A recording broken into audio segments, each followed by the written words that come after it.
What it do, guys? Man, we back with another video. So right now, I got all my parts in for my car, and I'm working on getting it fixed up. I'm gonna show y'all what y'all need to do, and we're gonna go from there. Right, guys, so far what I've done, I've taken off the little screws that go right here. These are 7mm screws that are right here, and then right here, these are T15 hex screws.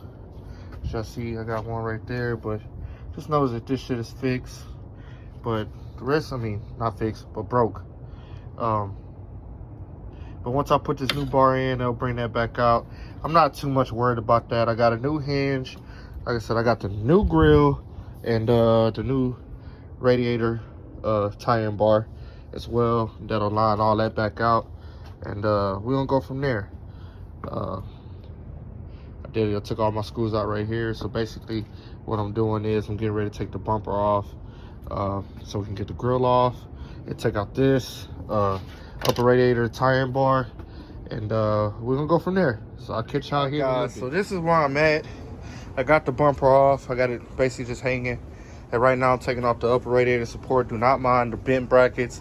What I found out is that you got screws right here, right, to remove this, and you got to screw down here. So right now I'm getting ready to unscrew this, hit this bar off, and put the new one on. So be back with y'all in a little bit. All right, guys, so I got everything just about bolted back up. Got the new radiator upper support bar back in.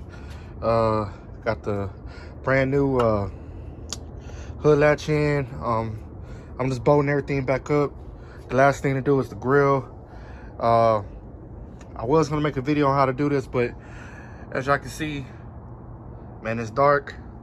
I'm just about out of sunlight. I'm trying to use all the light resources I can get.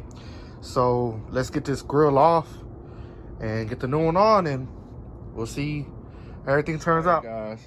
All right, guys, so here's the outcome. Got the new grill on.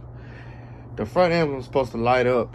I have not connected that yet, but I have tried it, and I must say it sucks. So I think what I'm gonna end up doing is just ordering a chrome Cadillac emblem to replace that, or trying to find a different light up emblem.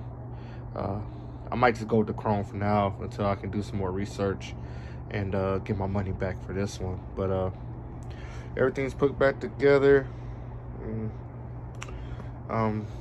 Pretty content about the way it came out. What it do, baby? All right, guys, it's the next day, and I'm getting ready to show y'all what the front of my car looks like now. So stay tuned. Guys, so this is what the front of the car looks like now. Shit, got the new grill on there.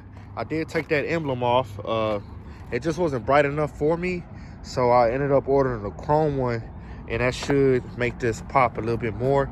And no, it's not gonna light up, but I'd rather have it just a, you know, plain chrome with the red, the gold, the blue. You know how Cadillac does it or whatever. So we're gonna get that in there. And other than that, man, she looked good. She looked back A1, you know what I'm saying? I am gonna miss my old grill. I ain't gonna cap. You know, I wanted to leave it the regular, but shit, it is what it is. Things happen. Like I said, you know, before in my last video in part 1, you know, the car wasn't a total loss. You know, I just had to, you know, do little minor shit, you know, spend $600, but it's all good, baby. You know, we back in the game. You know, she ain't looking like she got, you know, her teeth missing almost. So y'all stay tuned for the next video. Like, share, subscribe, and thank y'all for watching. Deuces.